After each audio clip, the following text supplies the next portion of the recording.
இன்றைக்கி நம்ம பன்னீர் ஃபிங்கர்ஸ் எப்படி செய்யலான்னு பார்க்கலாம் பேலியோ டயட்டில்.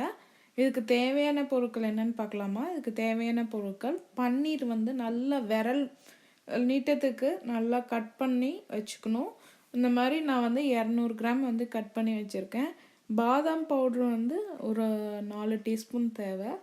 அதுக்கப்புறம் வந்து இஞ்சி பூண்டு வந்து நல்லா தூளாக நறுக்கிறது, இல்லை நீங்கள் அரைச்சி இது கூட யூஸ் பண்ணிக்கலாம். அதுக்கப்புறம் வந்து மஞ்சத்தூள், மிளகாத்தூள், அதுக்கப்புறம் வேறு ஏதாவது மசாலா தூள் நீங்கள் வேணும்னா எக்ஸ்ட்ரா கூட நீங்கள் ஆட் பண்ணிக்கலாம். நான் அது ஒரு 1/2 டீஸ்பூன் வச்சுருக்கேன். இப்போ நீங்கள் வந்து என்ன செய்ய போகிறோன்னா, ஒரு பிளேட் எடுத்துக்கலாம். ஒரு பிளேட்டில் எடுத்துகிட்டு ஒரு ஆயில் ஊற்றிக்கலாம். நம்ம தேங்காய் எண்ணெய் நான் ஊற்றிருக்கேன். தேங்காய் எண்ணெய் மேலே பூண்டு, இஞ்சி, மஞ்சத்தூள், மிளகாத்தூள், அந்த மசால் தூள் வந்து வச்சுருக்கேன்.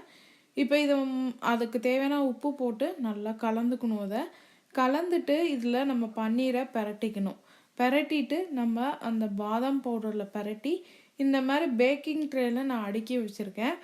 அப்படி நம்ம உங்களால் உங்கள் வீட்டில் ஓவன் இல்லை அப்படின்னா நீங்கள் வந்து பேனில் இந்த மாதிரி லைட்டாக ஆயில் விட்டு ஃப்ரை பண்ணிக்கலாம்.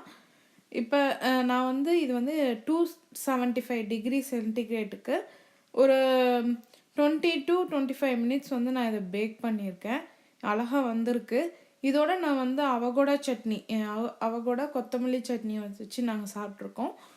நீங்கள் ட்ரை பண்ணுங்கள். ட்ரை பண்ணிவிட்டு இதோட நீங்கள் வேறு சட்னி கூட ட்ரை பண்ணிவிட்டு சொல்லுங்கள். செஞ்சு பார்த்துட்டு கமெண்ட்ஸை போடுங்க.